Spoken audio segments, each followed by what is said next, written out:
Sup Shredders, my name is Logan aka Spiderhands and welcome to an SP Reviews where today we'll be checking out some tracks by an act named Redahead off of their album Egomaniac. And if we switch over to here, we've got ourselves the tracks on the screen. We're going to be listening to 3 of them today.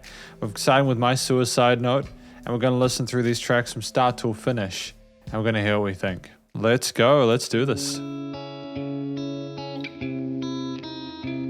I'm liking the double tracked guitars on the sides playing different parts. Very pretty and clean and... Oh, that's a bass guitar, is it? Okay.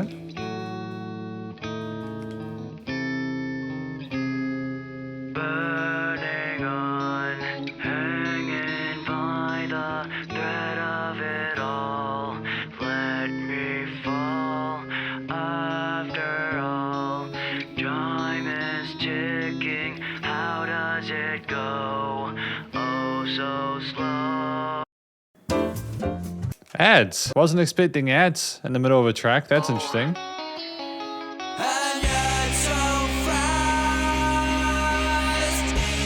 I mean, I guess it just proves I don't use ad block, right? I like the tone of these vocals. It works well for that kind of emo, kind of like post-pop punk kind of rock sound from the mid-2000s that's continuing on in this day and age. I enjoy it. Very dramatic and theatrical with those octave chords. There's like a mid-resonance there which makes things sound a little bit woolly, but aside from that, I like how the different elements come together, especially with those strings as well on top. I think that's really cool. You're all close ones. I am sorry, but it's too much. I am here. There's a really, it's like a really rounded sort of sound to the drum kit. You get some abrasive highs and resonances in that side of things sometimes, but you know, it's nice. It kind of, it's behaving well with the rest of the stuff in the mix. Nice 8th note groove on the hi-hats. You won't see after all. Time is ticking. How does it go? Oh, so slow.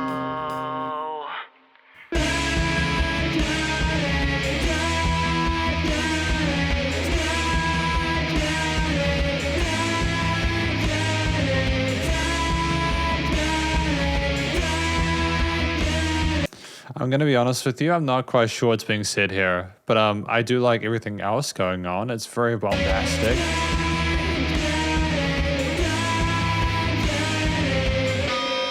There's a sense of discordance with the overall sort of tone and sheen of it.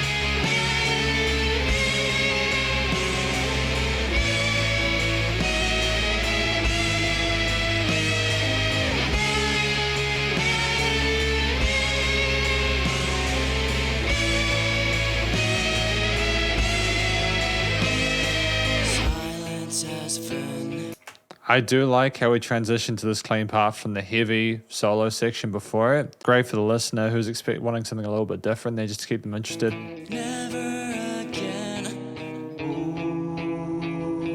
Ooh, vocal harmonies, nice touch.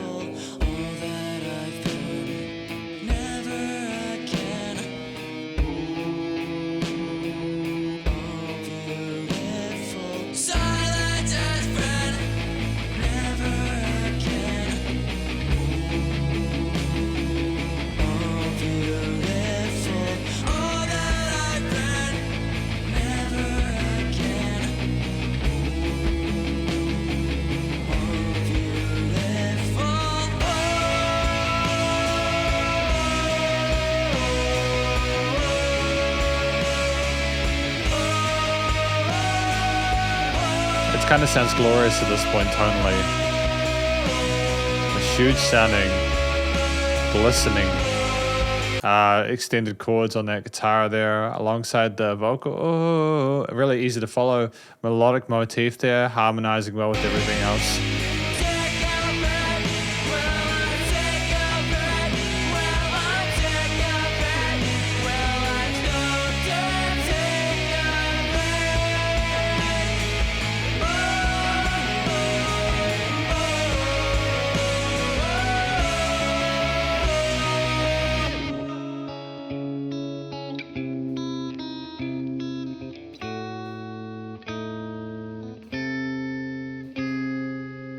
I do like this main guitar concept we have here. It's easy to follow with those first arpeggios, and there's a bit of tension with some minor 7 flat fifths or something like that in that last turn of the progression. It's nice to have the bass guitar not coming immediately either. It's an each 12 so that it fits underneath.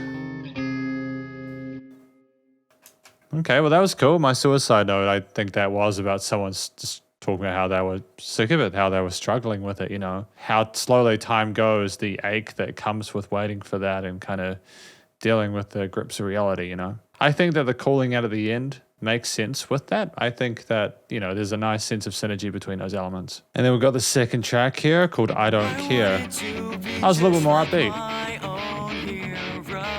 But now I know they're just a story once told. Sometimes I wonder what's the gift of mankind. But now I know their hearts are colder. Alright. Yeah, I'm not sure why, I don't know why you'd have play ads in a video like this.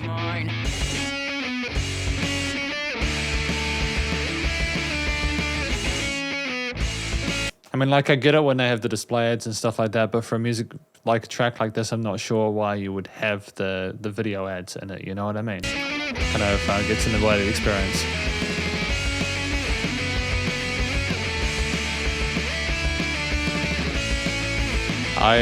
I like the groove of the drums, how they're picking up from the previous track we had, and I like how the rhythm guitars are keeping up with that. I do feel as if there's a weird sort of resonance in those mids from the guitars there that kind of sounds a bit honky and kind of takes away from the experience a little bit. So many sins that I am afraid to pray. Some say I'm destined to be met by Hell's Gate. So many sins, so many wrongful choices. But I'll go on, I don't need your own voices. Turn away, just turn away, yeah, just turn away and never look back. Turn away and never look back. I don't care. So is this kind of, we'll get more context on it, but just, again, I like the fact they've kept that pace there. They haven't slowed the tempo down. As a nice contrast to what I had previously in regards to the rhythm and overall groove of it. I think when you have like the track like we had previously with the suicide note, you know, like it's quite a somber one. Having something a little bit more upbeat is a smart way to go with things, just to kind of have that contrast there and have a wider palette for the listener to experience. Interesting drum sound. It's a little bit more raw than I'm used to, but I kind of like the fact that it's like that. Can you realize that I'm not you, you're not me? So cut away those strings that once controlled me. Well, I'm not a hero in your eyes, nor in mine. But I'll go on, I swear that I'll be just fine. Turn away, just turn away, yeah, just turn away and never look back in the way. I like this kind of chart like sort of hook lines vocally. I think that the harmonies are really pretty, how they work with those minor or major thirds. They harmonize really well with those octave guitar parts. It really works well for the style of music they're doing. And, you know, with the intensity, you know, what we're discussing here, I kind of like that beauty and nice sense of balance and equilibrium to it.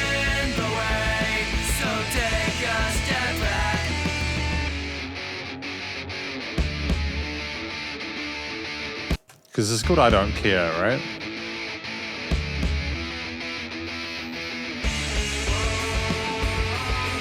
Halftime. Really active with the cymbals as well, with the chants again like we had previously.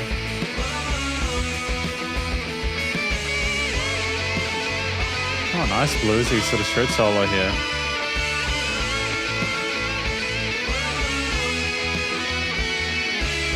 It's almost like there needs to be some notch EQing in the low mids, just to kind of sort of like weed out and segment things a little bit. I'm wondering also how much room sound there was in the mix, whether they had a little bit too much room mic in the drum recording potentially. Again, the feedback on the guitar is sensational.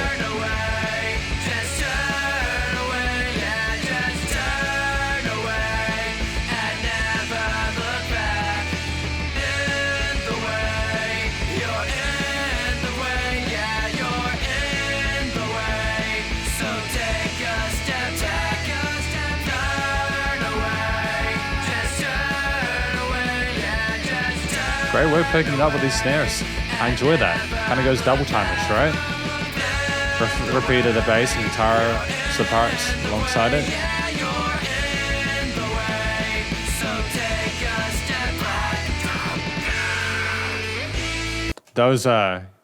Those growls or shouts there were fantastic as well. I like how they were panned on the sides. They're a tone we have, sort of a texture we haven't had yet, and I think that was really cool to have that there as a new thing. Yeah, no, I think there's a lot of promise in this. I preferred this track more than the previous one. I like things when they're a little bit more energetic, but I can also appreciate, again, the need for thematic diversity here. It's good to talk about different angles. And also, this is their record, right? I'm not going to tell them how to do creativity. I think this track is about someone just trying to do the best that they can to get through life, maybe potentially not trying to hold on to too many sort of like key values or ideals, just doing their best to get by. And there's people around them that need to sort of step off a little bit and allow them to breathe, allow them to make the moves that they need to in order to succeed in their own life or in their own way. I think that's kind of what it is. It's a feeling of being sort of swamped by things or overwhelmed and needing people to just step off a bit. And then we've got my murder scene. Coming with those strings. Oh, a chunky, stodgy guitar tone on the rhythm side.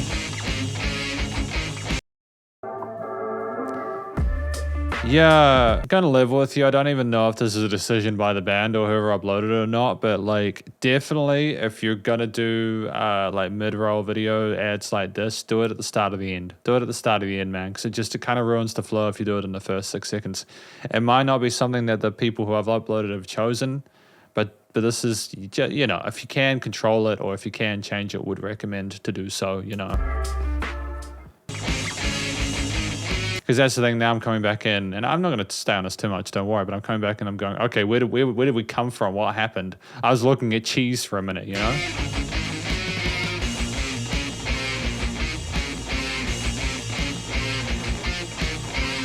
It's almost like there's no low end to the bass. But I can tell there's still some like, it's like we've scooped a lot of the sub bass, but only the ones I couldn't hear on their speakers remain. Musically, it's fantastic. I like the fact we had those crashes coming later on.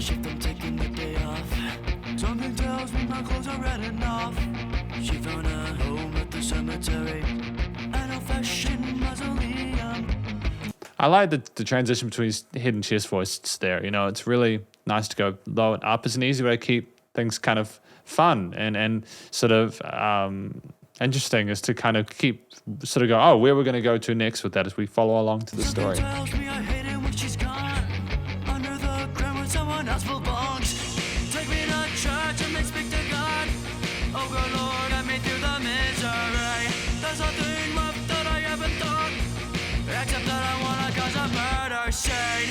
tells me I hate it when she's gone. Under the ground where someone else belongs. I swear to God I will cause a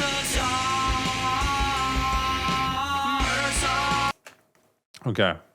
So there, I like harmonically what we're doing with that third chord of that progression there, just with the distortion. It sounds so gritty and unreal and kind of, it sounded like it was festering, and I enjoy that. The drummer of this band has got their various drum chops and fills and their key sort of cymbal work down to T. And I'm really enjoying as well what the bass guitarist is doing. Even if they don't have a lot of power in that low end, I can understand why they might have been sort of filtered that way to kind of help have less of a low end or sub bass in there.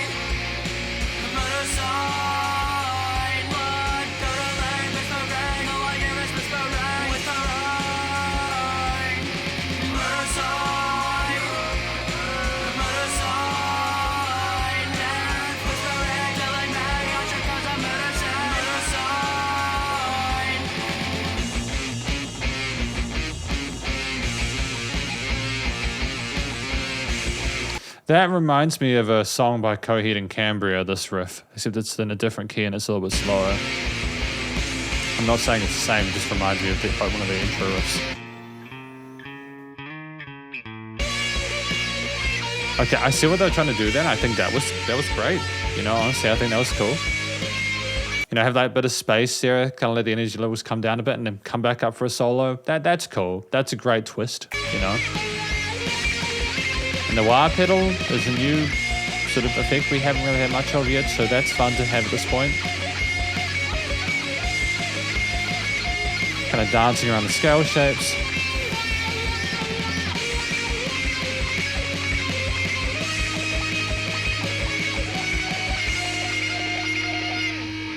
I'll kill this old bastard with the fuck out my gun. As widowed on verge of my mother's one son. Killing confession, I lost to obsession. I'm done. My obsession with the grudge. Okay, and that was cool. I heard how like at different parts, it was kind of the thought swirling around the head. Had it come on the right, then a little bit on the left, and sort of going backwards and forwards there.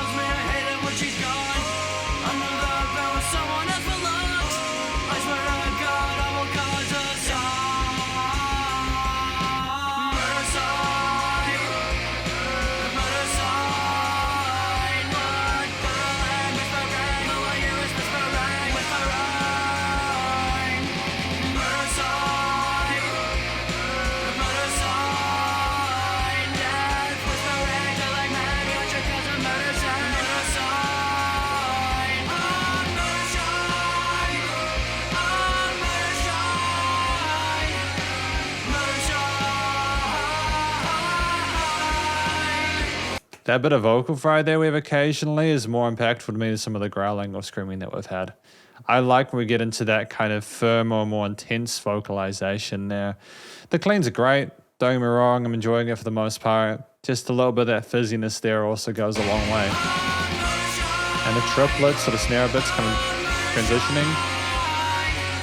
Alongside the strings in that higher range there, just kind of make it sound more complete and more sort of dramatic is good too.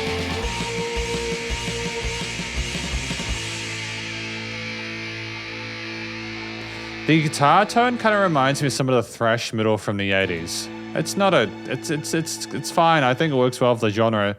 It definitely gives it a rougher edge to the overall sort of vibe that the accompaniment or the instrumental part is sort of putting forward. And I think that's cool. But yeah, this is my conclusion in my review of this release by Redahead titled Egomaniac. Like, what do I think this is all about? Well, I think that My Murder Scene was about like describing the reasons for wanting to kill someone, how you're going to do it, the way things are laid out. So like, we had different things that we spoke about within this. Full disclosure, like, I love this kind of music. I really do like this kind of music, like the kind of emo sort of punk stuff. The alternative rock stuff is what I grew up with as a teenager. A part of me has a real kind of fondness for it, and maybe I almost feel nostalgic for how things used to be. But at the same time, as a reviewer, that gives me all the more reason to check my bias and make sure that I am not going to go overboard. So don't worry, I am aware that there may be some bias, but I'm keeping on track of it. Just I think that the stuff that happened here, talking about like the suicide notes, talking about the murder scenes, talking about like, I don't care, you know, like not wanting the other people to back off so they continue moving forward. I think that these are stuff that a lot of people can probably relate to in certain ways, even if they might not necessarily associate with the aesthetic or genre in any shape or form, you know. I think there will be stuff in here that people will be able to sort of like understand and sort of like connect to.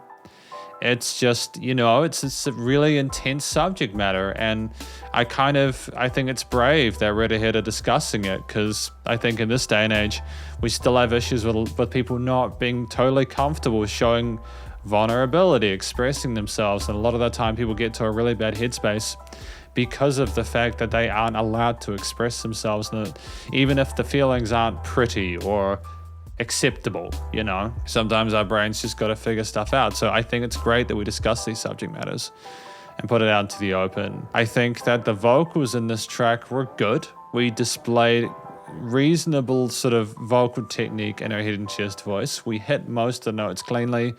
It made sense with the delivery, the emphasis on certain notes and everything like that. And the way we sort of did the growls and screams and kind of like the chants and everything.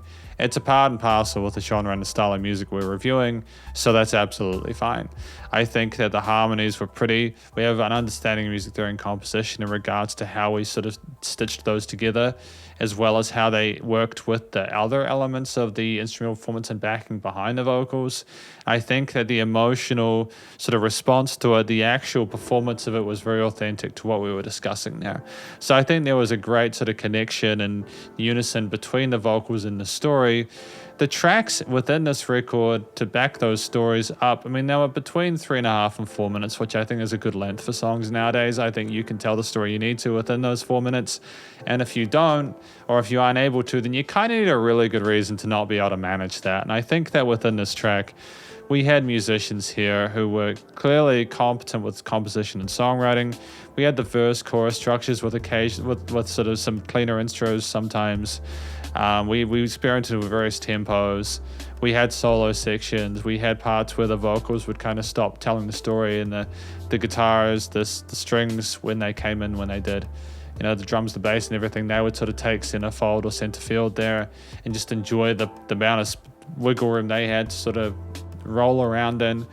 And I think the change of pace that we had with different styles, the different stories, like the slower sort of grooves and drum patterns for the Suicide Note song versus how sort of intense things got with I Don't Care, where we were in a high sort of tense, sort of really strenuous situation of trying to move forward and being knocked back, and the frustration there makes sense with the different types of a clean or sort of a overdriven or distorted guitar parts we're playing, as well as the way the solos were voiced, as well as the way we stacked with an absence or for more of the strings.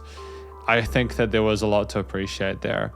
I think I Don't Care was my favorite off of this album. I just think things sort of stitched together a bit more cleanly with that one. The first track was, you know, all the tracks were good. I can appreciate the work put into the songwriting, the intent behind them. I just resonated with that one most likely because I guess, suppose, to be honest, I can kind of relate to that one the most. But just regarding my own bias and sort of like my own experience with it, I think that we clearly have some sort of chops when it comes to making these tracks, and they clearly have a direction that they want to go in with their songs. And I think that there's a stylistic, thematic consistency across them, which works. You know, the branding's on point. The vocal style alongside those power chords and octave chords there. The different types of like half time, normal, and, you know, double time sort of guitar sort of chucked parts with the drum beats and the frenetic fills and the variations there, and the bass line being a little bit less sort of sub heavy, and, you know, the strings again providing a sort of more dramatic flair to it made a lot of sense. I think that we didn't stray too far out of the box in regards to progressiveness. Like there weren't too many sort of like chromatics or semitonal sort of like visions anywhere. You know, we had a bit of sort of maybe some like diminished triads or something like that at the end of some of these, just to add a bit of sort of like trepidation to the overall sort of like experience. But aside from that, we knew to sort of go around that minor key, and it worked well. I think there was dynamic range and changes the energy levels of this as well. We had quiet parts going back into loud, and that wasn't so much a dynamic range thing from a studio perspective as much as it is from like an arrangement perspective and a staging the various parts of the structure part. But in regards to the recording, mixing, mastering, the studio production, I think that it was tight. I think that we had a lot of promise here in regards at least to like some of the fundamentals, but there are some things that I'm not totally sort of like stoked with. Not that I think that they did a bad job, but I think there's stuff to improve on for next time. And I'm going to say this in a way that I feel is constructive, and I hope this is taken as fair, honest, and kind advice, because I'm not trying to be a dick. Basically, I think that the vocals were recorded well. They had a nice clarity and presence in the mix. And for the most part, even in the harmonies, they stacked really well. I'm happy with how the vocals sounded stylistically, tonally. They were great. The guitars needed to have a bit of notch EQing in the low mids. I think there was some resonance in the 400-500 hertz range that could have been fixed by some notch EQing. I'm glad that they were double tracked. The clean guitars were fine. It was just the distorted parts. I do like how the lead guitars are treated for the most part. The bass guitar, I'm just wondering what was done with that bass, whether or not we sort of filtered too high with that. Usually the high pass filter, you want to have that at 50, and you compress from there and do a little bit of notch EQing. And if your bass guitar tone is good from the offset, you're typically fine from that point.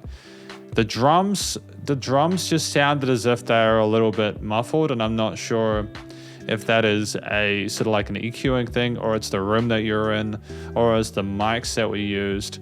Because we could have been, I don't know whether we closed mic'd or whether we had overheads. I mean, if we had overheads, it's acceptable that we wouldn't have had really precise tom tones. For this kind of music where you really need to have clarity because of the amount of distortion that you have, we really need a closed mic of the drum kit if possible. I love that we used an acoustic kit. I think that's dope. I'm assuming we did. I think that's what I heard, but we just need a bit more clarity with the low end or the low mids with the drum kit there. And it's not sidechaining, it's just an EQ thing. And I suppose that can also come from doing notch EQing on the mix, but I'm wondering if it's the individual instruments themselves. The strings are absolutely fine. The leveling of stuff in the mix was good. I think it's just a notch EQing thing. Like, it's just simply just weeding out the weird resonant frequencies in the mix and getting it to behave itself. It was nice and loud without pumping. There was dynamic range and stuff, as I mentioned before, so I didn't need to worry about that from a studio perspective. But overall, look, this is my review of Egomaniac by Redahead. It's a record that I did really enjoy for the most part. There were things I pointed out which I feel could have been done differently, or for future releases, I'm hoping we sort of like look into that stuff. But this is definitely a great first impression, and hopefully you enjoyed it. If you did, please go check out Redahead's various social medias and the YouTube page, and stay cool and stay safe. Please remember to support your local musicians and artists at this point in time, as they help more than ever with all the crazy stuff going on in the world. And I will catch you in the next review. Spiderhands out.